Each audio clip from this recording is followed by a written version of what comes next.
За guys энэ удаагийн бичлэгээр Хятадын Жүнчин хотод байрлах хамгийн шилдэг 5 rooftop-ыг бол танилцуулахад бэлэн болсон байна. За ингээд бичлэглэг орохын өмнө лайк болон subscribe хандарцгаарай. За ингээд бичлэглэг орцгоё. За хамгийн ихний сонгож авсан газар маань болохоор Бар 62 гэдэг нэртэй бол газар байна. За энийг яагаад ингэж Бар 62 гэж нэрлсэн бэ гэх юм бол Николо Жүнчин гэдэг нэртэй зочид буудлын 62 давхар дээр байрладаг учраас ийхүү нэрийг өгсөн байна. За тухайн газар нь бол нэлийн тансаг премиум мэдрэмж авах боломжтой тийм газар гэсэн үг. За үүнийг дагаад үнэ нь бол жоохон дээшээ өсөждгөө гэсэн үг. За дотоод орчны хувьд нэлийн тийм класси за тэгээ бизнес уулзалтаар явж байгаа хүмүүс болон найз охинтойгоо ч юм их нэртэйгээ дейт хийхэд зориулагдсан нэлийн тийм анир чимээгүй нам хүм яг лайв артист нар ирээд тоглолдог, дуулдаг тийм газар байна. Тухайн газар маань бол орой 6 цагаас 1 цаг хүртэл бол ажилладаг. За ялангуяа нар жарах үеэр ирэх юм бол Жүнчин хотын дундуур гол мөрөн болон Жүнчин хотын нар жаргасны дараах тэр гайхалтай гэрэлтсэн тэр хотыг бол харах боломжтой тийм газар байна гэж. За миний хувьд бол тухайн газар нуудыг нар жаргаж явах үеэр очисон үнэхээр үзэсгэлэнтэй гоё газар байсан. За гэхдээ өртгийн хувьд бол айгүй үнэтэй газар бол байсан. За бид нар бол нэг 4-5 бол явж исэн. За тэгэхэд бол юм идчихэд гарах зорилготойгоор энэ газар руу орсон бол учраас бид нар нэг юм уух юм аваад тэрийгээ маш удаанаар ууж тусгаж нар жаргахыг хүлээж байгаа. Жүнчин хотыг харчаад гараад ирсэн байгаа. Тэгээ гарч явсны дараа юм идсэн. За тухайн газар нь бол нэлийн тийм өртөг өндөртэй газар учраас баачтай бодож явж байгаа хүмүүст бол ерөөсөө зориулагдаагүй газар байсан. За тэгэхээр энэ шиг зоригч хүмүүс бол биднэрт бол хамаагүй хангалттай хэмжээний төсөв бол төсөлдсөн байгаа гэж хүмүүс бол ийшээ явахад илүү тохиромжтой газар гэсэн. Hey guys, хэрвээ та энэ жилдээ багтаа заавал аялнаа гэж төлөвлөсөн байгаа бол энэ бичлэгийг дуустал нь заавал үзээрэй. Аялал гэдэг зөвхөн онгоцон суусны дараа эхэлдэг зүйл биш. Үнэн дээр аялал хамгийн түрүүнд зөв төлөвлөгөө гаргаснаас эхэлдэг. Та хаашаа явах, хэд хоног аялах, ямар газруудаар орох, нислэг, буудал, хоол унд, тээвэр гэд нийт хэдэн дөрвний зардал гаргахаа урьдчилсан мэдснээр аялал эхэлдэг. Бид танд аяллаа төлөвлөгөө болон ойролцоогоор гарах төсвийг тооцож өгөх боломжтой. Ингэснээр та тухайн аялалтаа шаардлагатай мөнгийг эдийн хугацаанд цуглуулах, аяллаа төлөвлөгөөгөө хамтрагчтай танилцуулах, ингэснээр жил болгон хойшлуулдаг таны аяллыг бодиттой болох боломжтой болно гэсэн үг.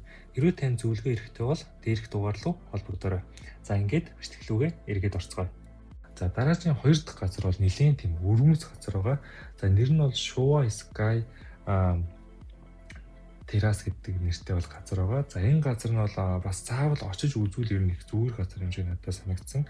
За бусад хотуудаар явж байхдаа би ер нь бол нэг л rooftop дээр очдог. За Жүнчин явж байхдаа энэ хоёр газарлаа нь бол очсон байдаг. За яагаад тэгсэн бэ гэх юм бол энэ газар нь бол Жүнчин хамгийн алдартай байрлагуудын нэг болох Rafael City-гийн Crystal Sky Beach хэсэгт 42 давхар дээр байрладаг тийм rooftop байгаад.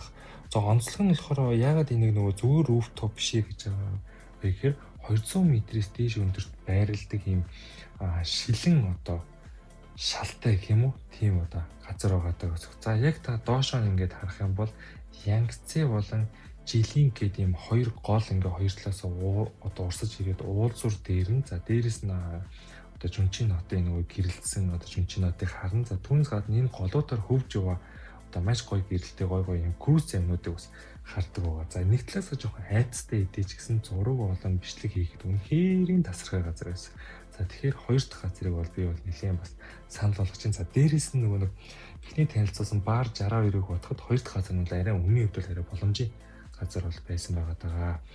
За үүний дараагийн 3 дахь газараар орж ирж байгаа нь болохоор Suzi's Sky Bar гэдэг нэртэй бол газар байгаа. За энэ нь болохоор Жүнчин World Financial Center гэдэг байрлал дээр бол байдаг. За тэгээд дээрэс нь бусад газраас юугаар онцлог гэх юм бол Жүнчиний хамгийн өндөр мэдрэмж өгдөг rooftop-ийн нэг хэсэг. За бусдаар хэлбэл нэлийн дээшээ өндөрлөг бол гараад ирчдэг гэсэн.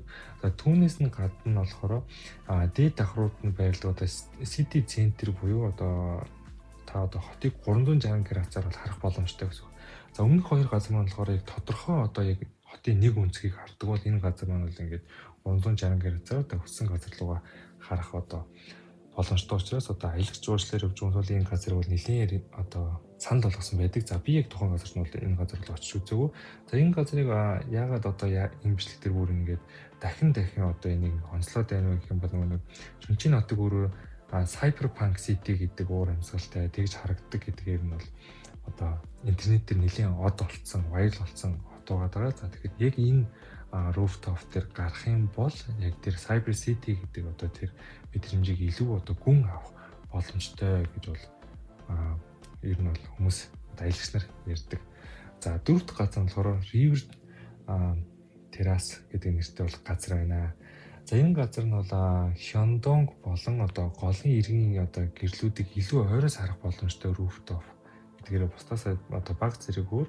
За тэгээ энэ тухайн газар очсон хүмүүс ер нь ямар сэтгэлүүд үлдээсэн байдаг вэхээр ер нь бол голыг одоо тэр шүнчийн хотын хажуугаар уусчаа тэр голыг харахад одоо илүү нөгөө тохиромжтой одоо гол харж одоо юм мэдээж уух дуртай хүмүүст бол энэ газрыг бол нэлээд тохиромжтой гэж бол сонгосон байдаг. За тэгэхээр яг мэдээж юм маань бол хот маань бол харагдан. За тэгтээ ерөнхийдөө 50-50% та ингээд гол болон хот харагдана гэсэн. Тэгэхээр байгаль харангаа бол одоо ингээд орой хоол барих ч юм уу те эсвэл орой нэг жоох юм муу цуухад нэлээд тохиромжтой газар гэж хэлж болно. Түүнээс гадна хоттойгоо бол харах боломжтой гэсэн. За хамгийн сүүлийн газар болох 5 дахь газар нь бол Sparkling Sky Bar гэдэг нэртэй бол газар байна. За энэ сонголт бол одоо Nanbin Road одоо талын Sparkling Sky Bar гэдэг бол газар байдаг. За энэ газар нь бол одоо юу гэдэг илүү одоо гол тэг гүүрийг эсрэг талаас нь харах боломжтой газар гэж болно. Өөрөөр хэлбэл одоо нэг бидний дээр ирсэн нүн Chefang Bay талын одоо өндөр барилгуудыг дээрээс нь биш харин голын нөгөө эргээс өргөн өнцгөр бол харах боломжтой. Одоо тийм гэсэн үг. Тэгэхээр одоо бусдаасаа нэлийн жоохон зайтай гэсэн үг. Биний өмнө ярьсан газар нь ерөнхийдөө жоохон хотын төвөр бол энэ бол хотыг нэг талаас нь бол одоо харах боломжтой гэсэн үг. За нөгөө газрууд бол хотыг дундаас нь аль нэг өнцлөх үйлдвэрлэл юм уу 360 градусаар харж байгаа бол энэ хотынхоо одоо баруун талд юм уу зүүн талаас нь харах боломжтой байна гэсэн үг. Нэг талаас нь ингээд хотоо харж байгаа гэсэн үг. За тэгэхээр мэдээж хот маань бол бүтэн харагдахгүй. За тэгтээ нэлийн жоохон зайтай харж байгаа учраас хотыг нэлэнхүүд нь ингээд томоор нь бол харах нэг талаас нь бол харах боломжтой байдаг байна. За тухайн газар маань бол тэгтээ орой 7:30-аас буюу бусад газартайгаа бодоход илүү орой нэгддэг. За голын болон одоо гүүрний үзэмж нь илүү одоо мэдрэгдэх боломжтой болоод ирэхлэн нөгөө саяны харж байгаа өнцгөөсөө шалтгаалаад за тэгээ тухайн газарт бол ихэвчлэн хосоор очих юм бол нэлээд тийм романтик уур амьсгал бүрдэх одоо тохиромжтой газар гэж бол би бол хувьдаа бол бодож байна. За тэгэхээр чүнчинд очиод одоо зөөр нэг очиод буцхаасаа илүүтэйгээр хотын мэдрий гэж байгаа бол та ерөн тухайн хотынхоо нэг юм rooftop дээр гараад оройн зоог ч юм уу зөөр нэг юм уугаа суухад бол илүү их мэдрэх боломжтой байдаг байгаа шүү. За тэгээд энэ удаагийн бичлэг маань дуусж байна. Лайк болон subscribe хийцгаагаарай. Дараагийн бичлэгээр уулзцгаая. Bye guys.